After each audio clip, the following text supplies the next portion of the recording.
Well, one of my friends just passed me this. This is a video by the Apostolic Johannite Church. These are Knights Templars speaking. You can see they made this on October 30th, 2014. As you know, I've already been showing you this for a very long time. I want you to hear what this guy describes. Now, he missed a few, but his confirmations are showing that what I have been finding is correct, and we're going to go over that in some of this video. So listen to what he has to say. I'm going to try to clean up the audio so that it sounds a little bit better when you hear him, and we'll continue on. Gnostic idea that was built into these cathedrals, however, that I want to just mention, because it's worth knowing. So you have these cathedrals of Notre Dame, right? What does Notre Dame mean? It's Our Lady, right? So if we accept that this giant cathedral is Our Lady, or Mary, you'll notice that the cathedral is laid out so that, the baptismal fonts at the area of the belly button, the choirs at the area of the lungs, the priest speaks from the area of the heart, and the sacrament is kept at the area of the forehead.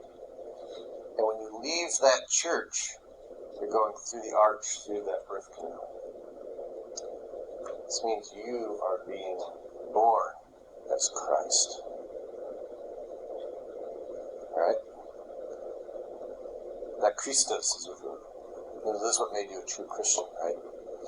And I don't know how they got away with that, but they did. So, but one of these, there's one cathedral in particular that, as Johannites and as Templars, we need to really look at related to this, and this is the Cathedral of Chartres. There is so much esoteric stuff there that I could give a whole presentation on it, and I'm not going to do that. But I do want to point out one thing that most people don't know about. This is one of those Dan Brown things. Right? Unfortunately for him, it's not a Dan Brown thing, because we have learned that they were depicting much more esoteric information than I've proven so far. He's only found one of these cathedrals, apparently, which is Notre Dame. But what he has missed is several others, which I will go over with you in the rest of this presentation. But here you are, hearing it from Templar himself, showing you the different sections of the church that I have shown you, and showing you the locations of where those places are. So in the rest of this video, we're going to go over those places and see what he's talking about in the various cathedrals, such as the Church of the Gesu, such as St. Peter's Basilica, the Chapel of Versailles, and we're going to take a look at the structure of Solomon's Temple so you'll understand. Okay, so now I have several different floor plans we're going to take a look at this time. We're not going to go into the deep detail of the Church of the Gesu because it entails some sacred geometry, and it entails the Orion Nebula, which is all over it. The esoteric information about that is all over that church. All of the ones I'm going to show you here, however, do have the Orion Nebula inside it, and they are all placed in a particular area, which is the high altar, which is the area where the pineal gland is. But what I want to show you about the layout of these different cathedrals is the following. And what you're looking at right here is you're looking at a layout of St. Peter's Basilica. And what he mentioned is that the baptismal font is the area right around the belly button, but actually where it's really located is located at the base of the sacrum. These little areas that you see right here in red, I have them labeled and blown up for you to see right here. This is actually called the baptistry, number 65. And you'll see that that's also called the porch.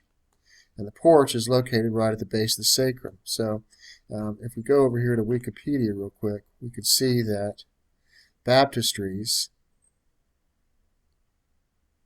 before the 4th century and as early as the 6th century, the baptismal font was built in the porch of the church and then in the church itself. Okay. Well, with that information, let's go back to here.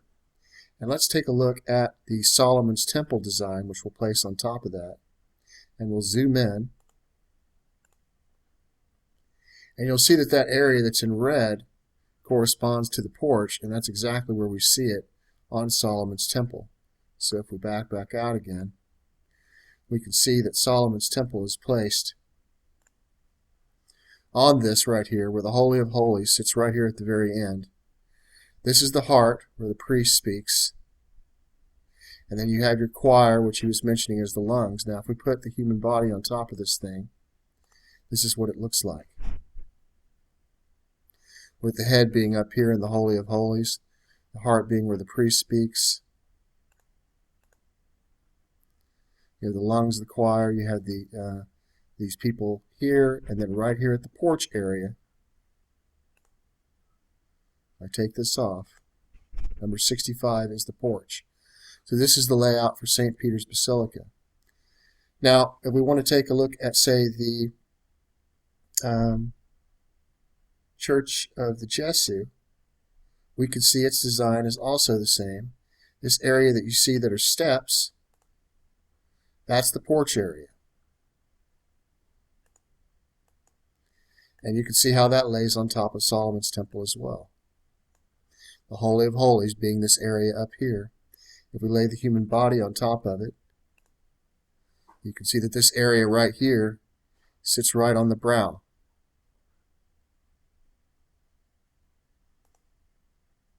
This is a Hindu temple, and you can see how the human body lays on top of it. And if we want to see what that looks like, this kind of thing is done all over the world. This is the layout for Solomon's temple, and you can see how it fits right in there. The Ark of the Covenant being in the head area, and so the layout is the same. So this is not done just in Christianity, it's done in Hindu temples as well. Let's come back over here to this, and we'll take a look at this design again. This same type of design that you see goes all the way back into ancient times. If we take a look at Hermes Trismegistus, and we take a look at the Assyrian Tree of Life, we can see that the human body and the staff, which is the spinal cord, goes up to the winged globe, which is the head. And if you take a look at Hermes Trismegistus here, you can see that what he has is a winged globe, which is his head. He's carrying the staff, which is the same as what we see on the Assyrian Tree of Life. Now these areas that you see down here, if I take the human body and say put it on an overlay so you can see it easier, you can still see the human body, but what I want to show you that they have shown us on this particular relief so that we can see that it's the same temple design is if you take the human body off, you notice these two holes right here, and then you notice this dip. These two holes correspond to the two holes that you see inside the pelvis. And this right here represents the start of the sacrum. So if I turn that on again, you can see that the sacrum actually ends right there, and there are the two holes in the hip. Coming up, we have the heart, and you can see the staff that he is pointing points towards the heart. Now, if you see the way the Tree of Life moves around like this, then if we take a look at, say, the human body in a different,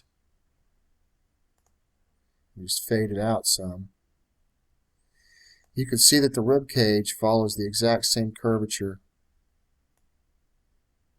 as what we see on the Tree of Life. Then we have the neck coming up. This right here separates the body from the head, and the head is the winged globe, which sits up here, and this is Kether, and that represents the winged disc, and this is exactly what we see when we take a look at Hermes Trismegistus.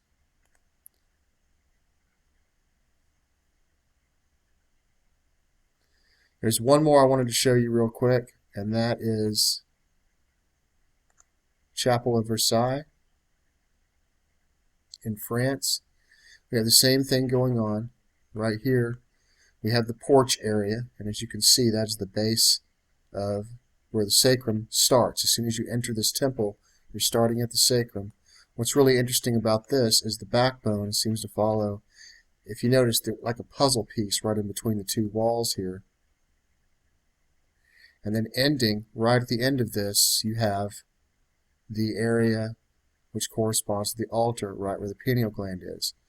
Now, in all of these locations, Chapel of Versailles, St. Peter's Basilica, and also in the Church of the Gesu, what's important about this particular area is they are displaying the Orion Nebula, and I'm going to show you that in my next video.